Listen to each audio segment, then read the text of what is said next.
Hey, what's up, everybody? It is Uncle Mad. We're back with the first live stream in a while. A lot has happened since the last time we jumped on the channel. A lot to get into, a lot to discuss tonight here on a Friday night. It was probably overdue. Probably been needing to get back to this for a while, but I'm glad we're back up here. Before we jump into, we're going to talk Nashville SC.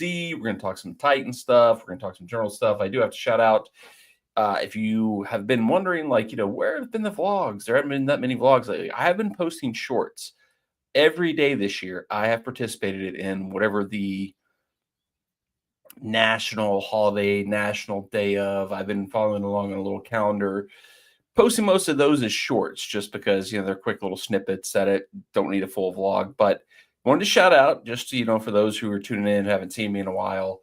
Today was National Beer Can Appreciation Day. So I've got a nice little can. Black Abbey, the Rose. Black Abbey, a great local brewery here in Nashville. The Rose, a very popular beer for people that like beers. I myself, you know me, not a drinker, but I mean, you can't really appreciate the can without also, appreciating what's in it. So for the sake of content, for the sake of the holiday that we're celebrating today, National Beer Can Appreciation Day, I'm going to open the beer can. I'm going to drink a little bit of this beer, celebrate it, appreciate it as we go.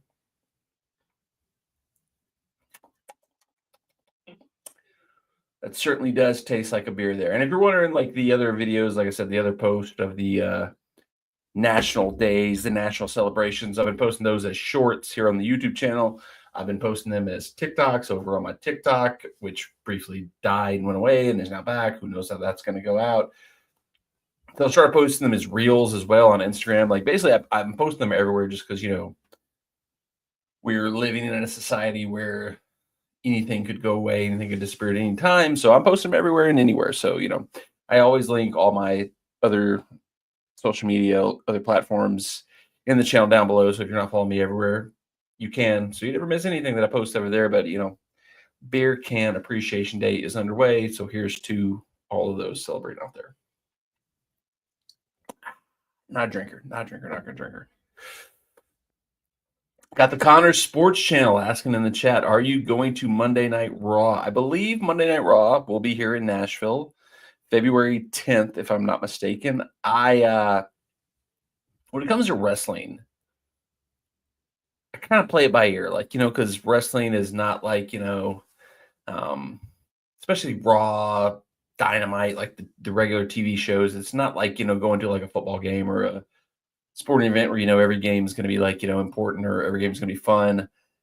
I kind of wait and see like what's the plan for that Raw, what's the plan for that Dynamite, like what are they advertising, what are they expecting to have happen on there, and also the ticket prices. Like Raw's coming here February 10th. It's been a good stretch for Raw, since they moved to Netflix. There've been some good shows, but I'm not going to pay like $100+ to go to Monday Night Raw.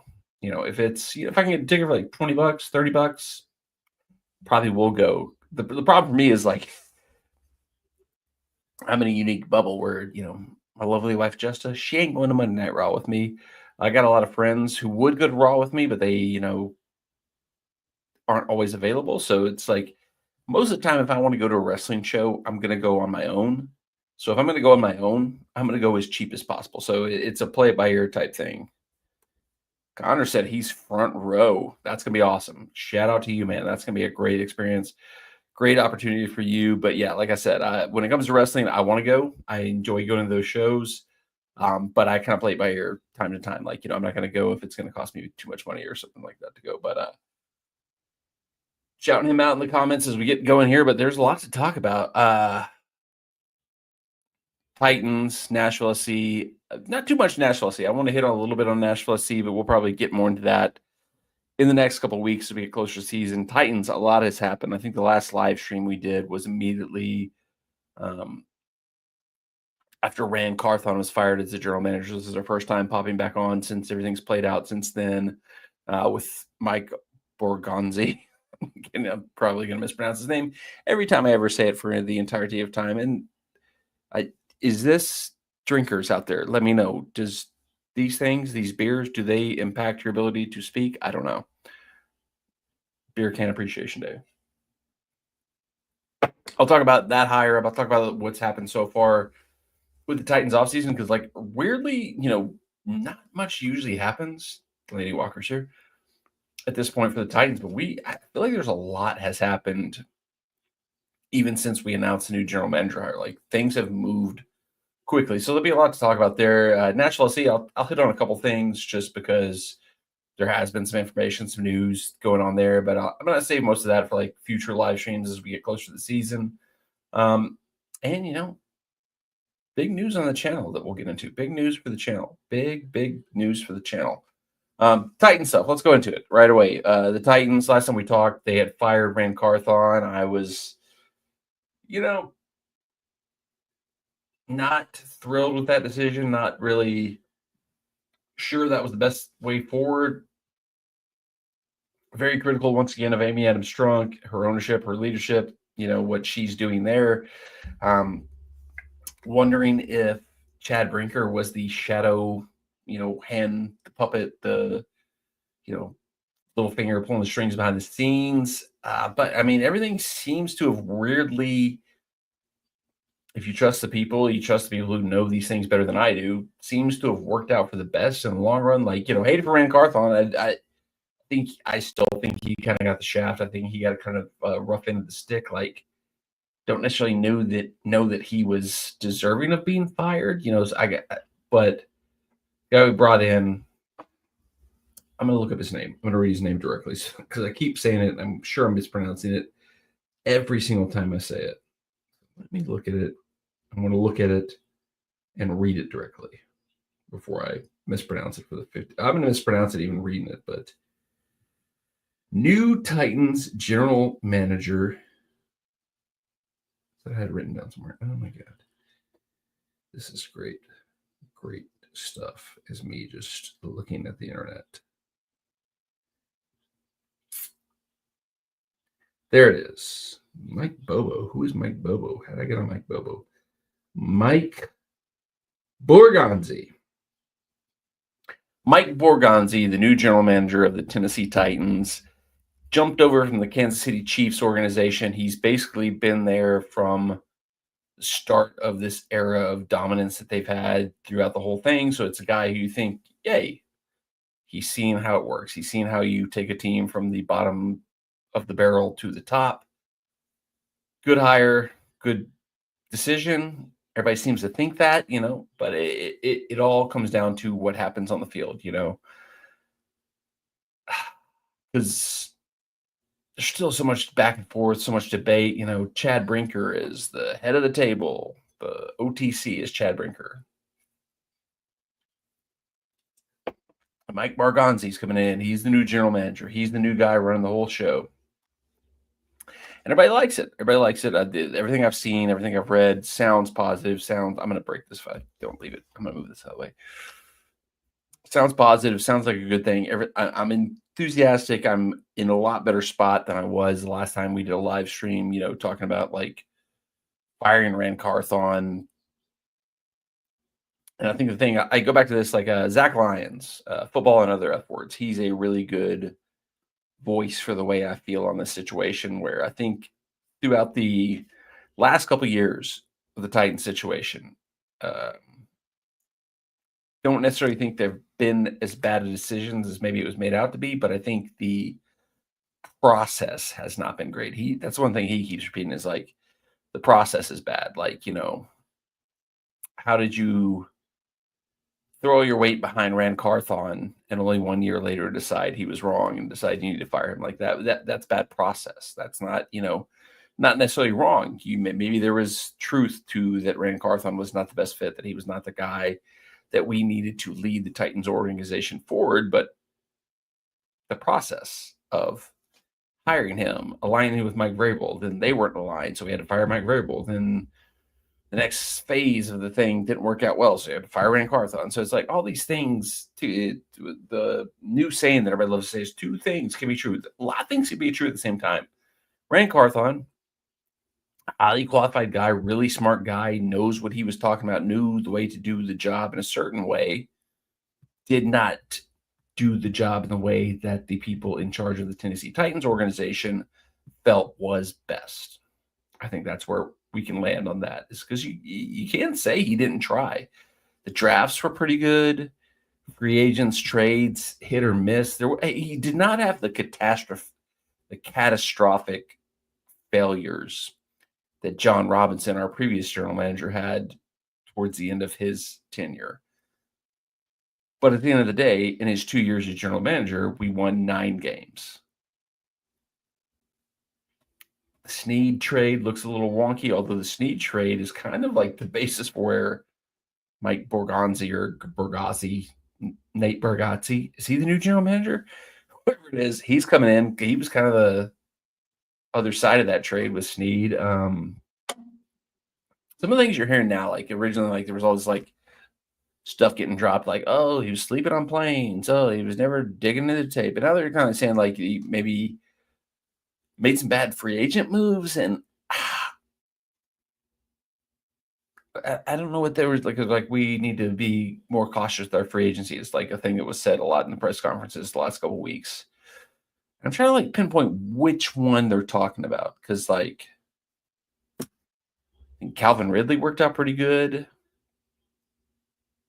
Maybe Cheeto, the cornerback from the Bengals, didn't work out good. Boyd was kind of a wash. I don't know.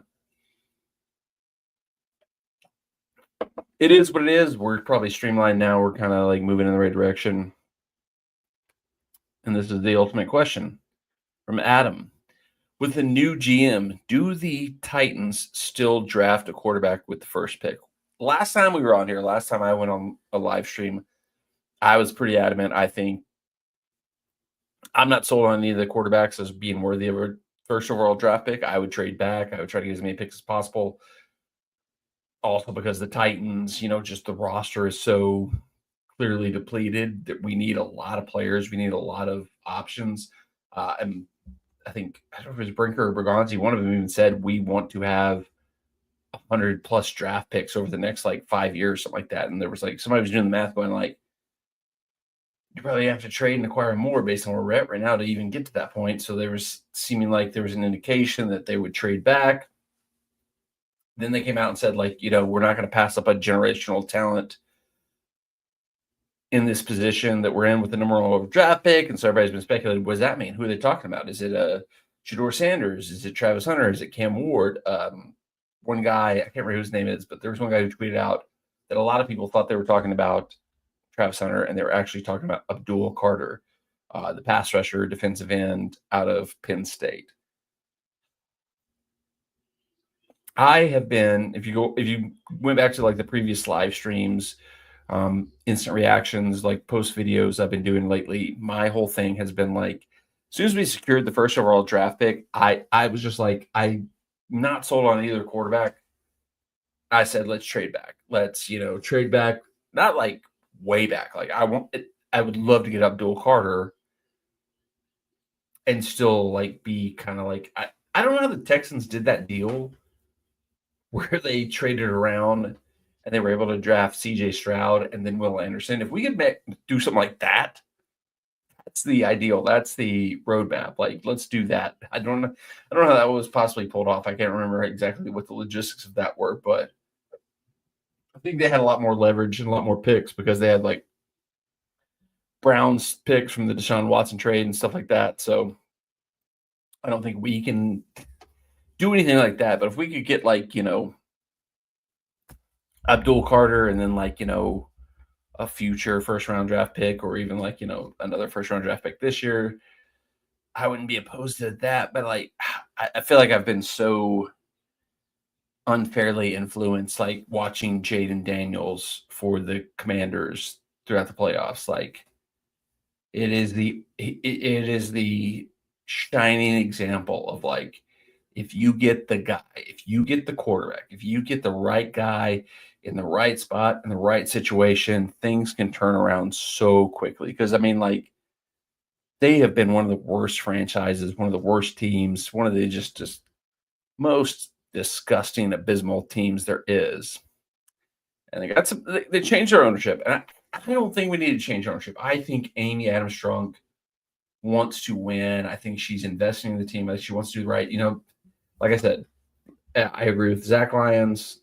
Football and other F words. He said this over and over again.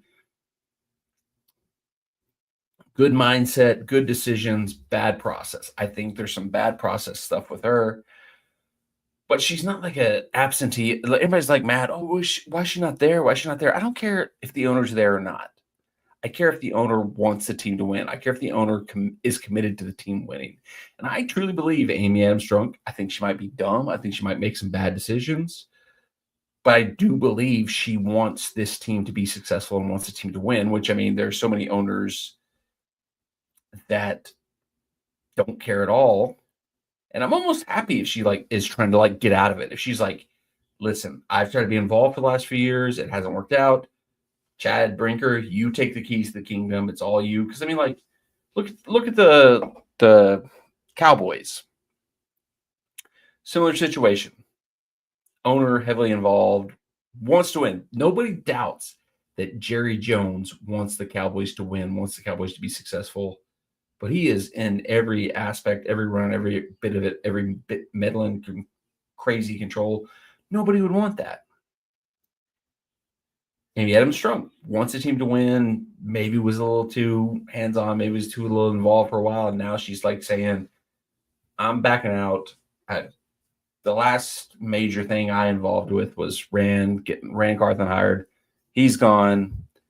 Putting all you guys in charge. Y'all do what you got to do. I'm stepping back. I'm not going to be involved, but I want this team to win. I can get behind that. I can support that. Once again, I think some of the decisions she's made have not been the best, but I don't question her commitment to winning, which a lot of owners, you could question that. But back to the question that was proposed, with the new GM, do the Titans still draft a quarterback with the first pick? I kind of was starting to get there, and then kind of faded away, but I have a hard time seeing what Jaden Daniels has done for the Commanders and not wanting the Titans to draft a quarterback now. I was totally team trade back, totally team get all the picks, totally, Abdul Carter load up on picks, but and I don't know if Cam Ward or Shedeur Sanders are that guy. I don't know if they can do what Jaden Daniels has done for the Commanders. I don't a lot of people are saying, if you were to put those two quarterbacks into last year's draft class, they wouldn't even crack the top 6. So that's troubling. I mean, that's one thing me and my buddy Kyle, who you've seen on the channel many times, have talked about a lot, is that the Titans, Titan luck. We sucked the worst we've ever sucked. Got the number one overall pick. And I feel like this happened before. The last time the Titans had the number one overall pick, it's the worst time to have the number one overall pick. We never seem to be able to be terrible and secure the number one overall pick at a point in time when there's a really true unpassable player, really elite, high-level player available. We always get these kind of mid drafts where it's there's some good players in there, maybe, but it's people are saying now, last year, Shedeur Sanders and Cam Ward would have been day 2 picks, and now they're going to go top 10 because quarterback group is so thin, and that's terrible. That's a tragedy for us as Titans fans, but we'll see. It's early in the process. A lot can change, now from here to there. Our coaches, our GMs, our scouts, they're all at the Senior Bowl right now, or the East-West Shrine, one of the postseason bowl games that the senior players. We had meetings with Shedeur Sanders today. Everybody said they went really well. Everybody seemed to be really positive about those. But once again, there's going to be a lot that has to happen for these quarterbacks to come good, to be determined if they're worth drafting or worth not drafting. But it's go rough. It's gonna be an interesting couple of months. We'll keep posting on the channel. We'll keep coming in with updates as we get closer to the draft. Free agency, more changes coming in. There's been one hugely positive development for the Titans so far this offseason, in that we brought in, I believe his name is John Fassel. I believe he's the son, or I could be completely wrong with this, former head coach Jim Fassel, but he's John Fassel, regarded as one of the elite, high level, all time like special team coaches in all of the NFL is coming over to join us as our new special teams coordinator, which was such a huge disaster for the Titans last season and for the last few seasons, special teams. So that was a huge upgrade. That was a huge step in the right direction. Excited about that. Although our former special teams coordinator, Colt Anderson, is apparently not fired, but there's been no clarity about if he's going to be back, and if he's back, what position he's going to be in. It's weird, but that was a right off the gate, like after all the chaos of like firing Rand Carthon, trying to find a new general manager. That was a step in the right direction of like getting a high level, experienced, good special teams coordinator in. Because like that's one thing I've said it over and over again throughout the season. One of my biggest criticisms of the Titans, and one of the reasons I think the past season was such a disaster, was that we had too many inexperienced coaches in key positions. You know, Brian Callahan, first time head coach, first time calling up plays. Nick Holes, first time offensive coordinator. Walker, everybody basically was in their first time in their position. You need some experience. You need some level of, you know, somebody with some history. And the only one we had was Bill Callahan, who was Brian's dad, which is kind of a weird situation to begin with. I think we leaned too much on him being like, oh, he's the offensive line guru. He can make our shitty offensive linemen better. And he clearly could not. So that was, you know, disaster. But I think things are going in the right direction. I'll say one last thing on the Titans before we move on and kind of start to move toward the end of this. Easton Freeze of A to Z Sports has a 90-minute YouTube video. I think it's also available in podcast form and like various audio apps. Interview with Brian Callahan, just like a debrief breakdown of everything that went wrong and everything that went right and everything that to look forward to in the season. It is a great listen, a great interview. I would highly recommend if you are a Titans fan and you want to know what the status of the team is, where they're at, what went wrong, what could be going right in the future. This is worth 90 minutes worth of a listen. It is a great interview, and I kind of posted something about it the other day where I'm like, I'm going to be very sad when Amy Adams Strunk overreacts to whatever happens next season, fires Brian Callahan, and we go back to like having like a basic B coach who just like gives like standard coach speak answers. Because like for whatever the results on the field were, they were not great this season. I have loved Brian Callahan as our coach because he has been open. He's been honest. He will say what he thinks. He says the truth. He will explain. I feel like I'm a smarter fan because Brian Callahan has been the Titans coach, because he is explaining what went wrong, explaining what went right, you know, and he's, you know, not like acting like our previous coach. Like I think Vrabel sometimes was quick to, you know, he wouldn't throw other people under the bus, but he would also kind of like, you know, nod his head like, well, what am I like? He's, you know, whatever. Callahan's pretty open about the sand stuff, but he's also like he has a unique way, like specific to Will Levis. Obviously, we had a lot of trouble with Will Levis, the quarterback position this offseason, and there's a lot that Easton Freeze's interview goes into this. And Brian Callahan did a brilliant job in this interview of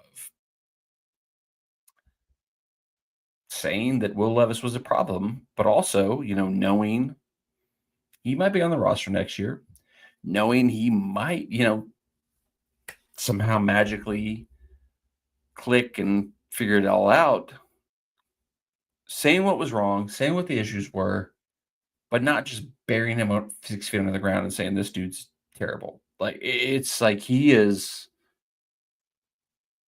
I would love it. I think if Brian Callahan can click everything together, if like the roster can come together, if everything can come together, I would love him to be the Titans coach for like 20 years, because like he has an ability to rightly criticize the players, rightly criticize the issues, but not feel like he's throwing anybody under the bus, not feel like he's burning bridges, not feeling like he's killing anybody. Because like that's such a hard line to walk as a coach, where you're like,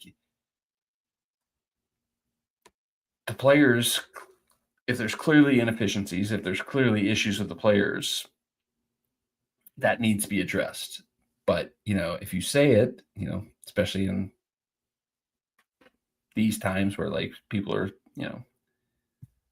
soft and can't handle criticism, things can break. And if you criticize a player too much and then like the off-season transactions and movements don't work out to where you can replace that player, you're back stuck with that player. You need that player to not be like, oh, this guy said I suck for like all of last offseason. So I think Brian Callahan is like a master of like explaining, and specific to Will Levis, why Will Levis sucked this year, why he thought there was a chance Will Levis wouldn't suck, but also leaving the door open for a possibility that there's some scenario where Will Levis might not suck forever. So kudos to Brian Callahan. Kudos to Easton Freeze for doing an awesome interview, an awesome,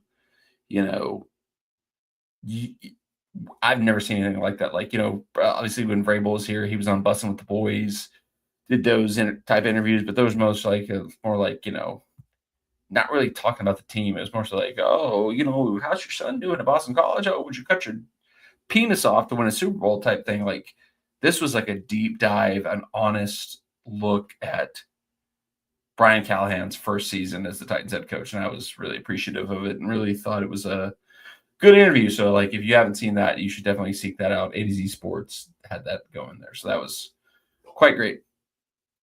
Beer Can Appreciation Day. All right, let's go Nashville SC talk. Real quick, I'm not going to dive deep in Nashville SC right now just because I'll do a big, huge, full-on season preview closer to the start of the season, but it is creeping up on us how close to us now the start of the season is. The boys in gold are down in Florida right now, doing preseason games. I think they had their second preseason game of the season today. Behind closed doors against Charlotte, it was funny seeing some like little snippets of like Wilfred Zaha, who has joined Charlotte FC, being in a match against Hani Mokhtar and the boys in gold down there. And it's funny. Like, it looked like there was like a little scuffle at one point in time.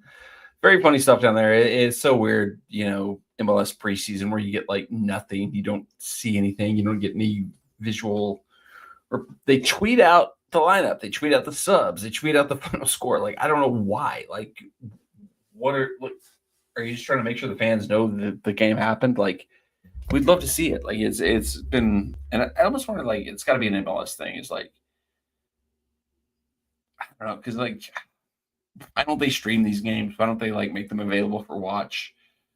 It's so bizarre. It's such a weird thing, but I will say, just keeping things simple, keeping things honest before we go into a deep dive into Nashville SC sometime in the next couple of weeks. I'm pretty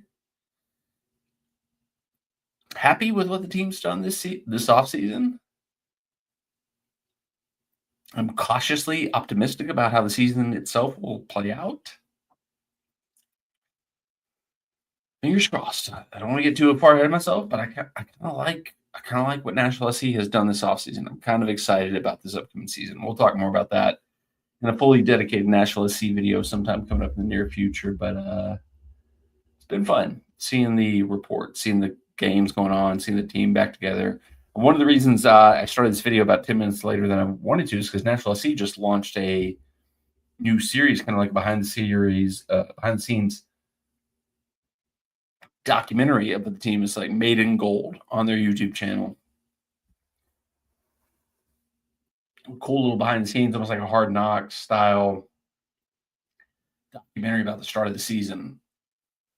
So I watched that whole video. I want to watch that whole video to see if there's anything worth talking about. And there really wasn't. I mean, it was kind of basic stuff. Nothing surprising, nothing ordinary, nothing out of the ordinary there. But it's good to see the club kind of opening up, showing themselves, giving them the fans, more stuff to like engage with to see. So, like I said, I'm excited for the season for Nashville SC. I think there's going to be, a lot more positivity around the boys in gold this season than there has been the last, year or two. So, excited to see that.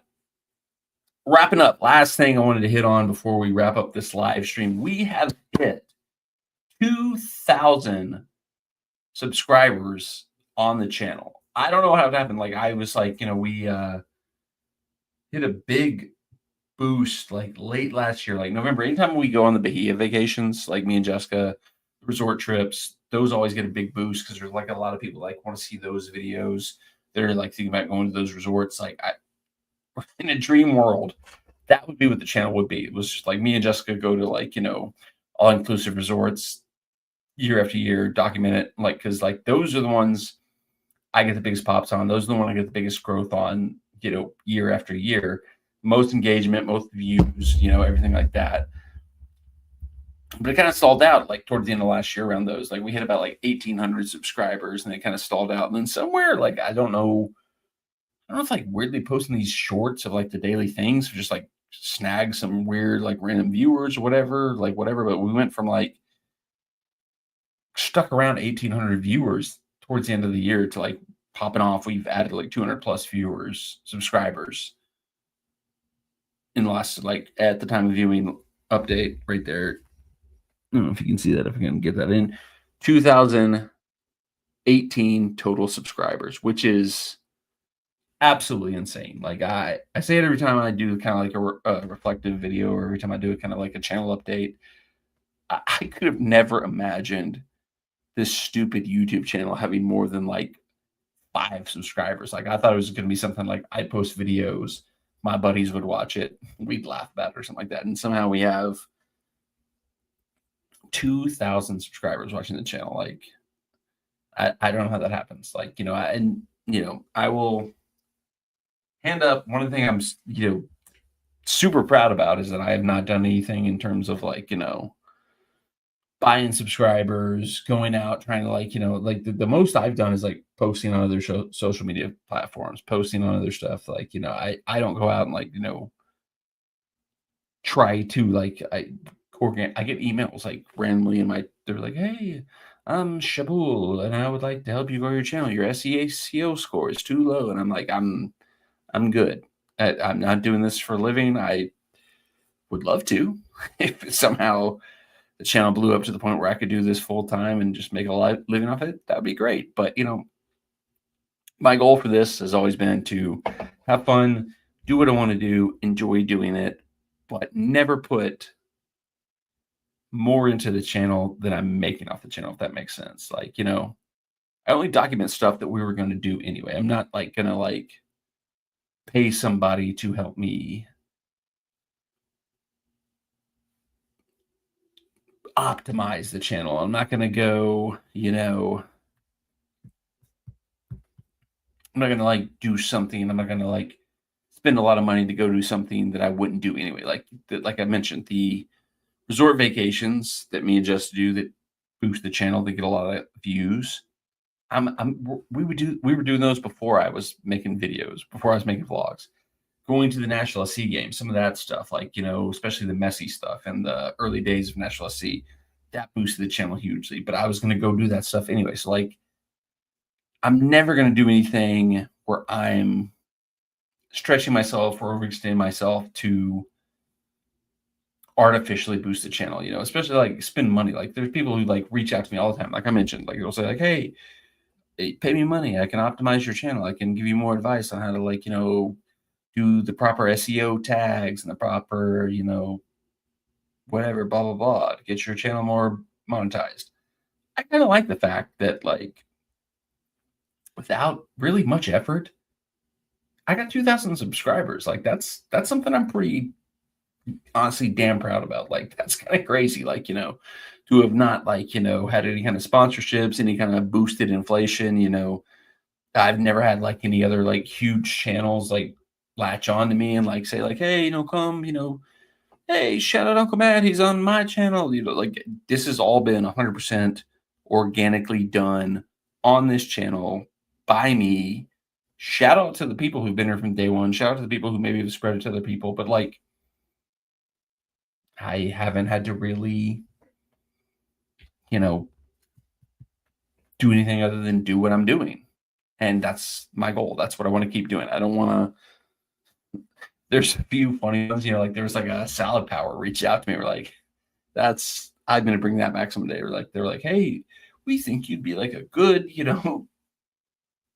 they sent me free product. And I was like, okay, I'll eat your shitty kale smoothie mix for a video. But like really, like there's been nothing else. There's nothing where like anybody has promoted my channel other than like friends, like shout out Barrett, Texas, great friend, great collaborator. There's not been like that kind of thing where I've it's all been organic and that makes me pretty happy. That's kind of what I always would have wanted the channel to be was something that grew organically. Cause like I said, I no aspirations to be anything beyond a video channel that like my, 5 to 10 friends would watch and get some kicks out of. But 2,000 people, 2,000 subscribers, crazy. Hopefully it keeps going. Hopefully it keeps growing. You know, we'll move where we can. We'll do what we can. I would love, to get to the point where I see other channels that kind of do the same stuff as me, where they're getting invited to do stuff. Whether it's behind the scenes access at events, activities. That stuff would be cool. But I don't know how much those people reach out. You know what I mean? Like, are they the ones doing the reach out? Are they the ones doing contact? That's something I don't fully know what the deal is there. Do you get invited to stand on the sidelines at an MLS game with your camera, even though you don't have as many subscribers as I do? Because you reached out to the right person or you had the right connections. I've never been a good networker. I will say that right now. Networking, not a great skill of mine.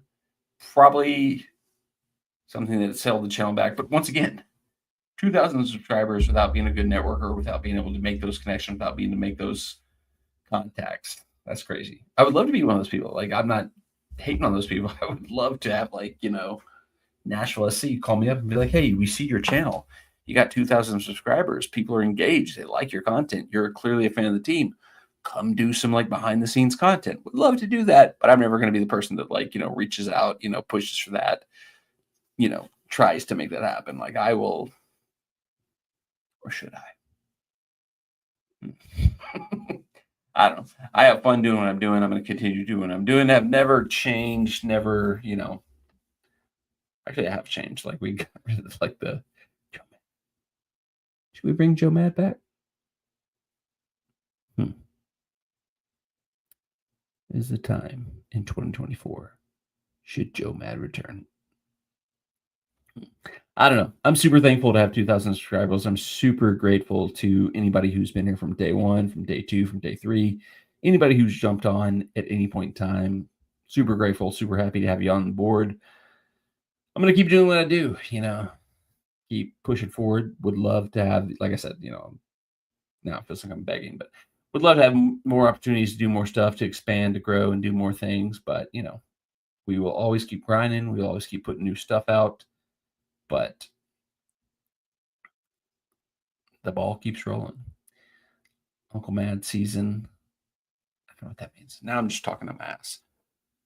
Happy. This is probably what it is. I'm not a drinker, and I was celebrating, National Beer Can Appreciation Day, and now it's got my head a little twisted. So stay away from this stuff, friends. I'm only doing it because it's National Beer Can Appreciation Day. But for anybody who's been here at any point in time, if you're, day 1, day 2, day 7, day 100, day 500, wherever we're even at, I appreciate you all for watching, being a part of this. It's crazy to me to have 2,000 subscribers. That's insane.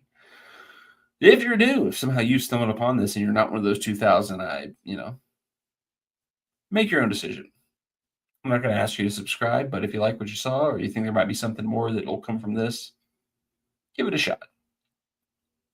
I'm going to wrap up this live stream. We'll have some more of these coming up now, especially Nashville SC season is coming up.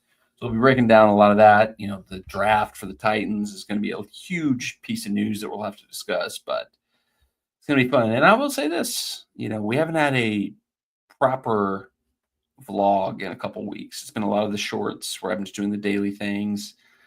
But next week, I think it's next week. What is it? The 24th. A little over a week away. Nashville Hot Chicken Week. One of our signature weeks here on the channel where we do all out bonanza of content is coming. February 27th, I believe, is the kickoff for Nashville Hot Chicken Week. So I'll give you something to look forward to. Thanks for watching. Have a great day. Enjoy your life. Enjoy your bagels. And we are out of here.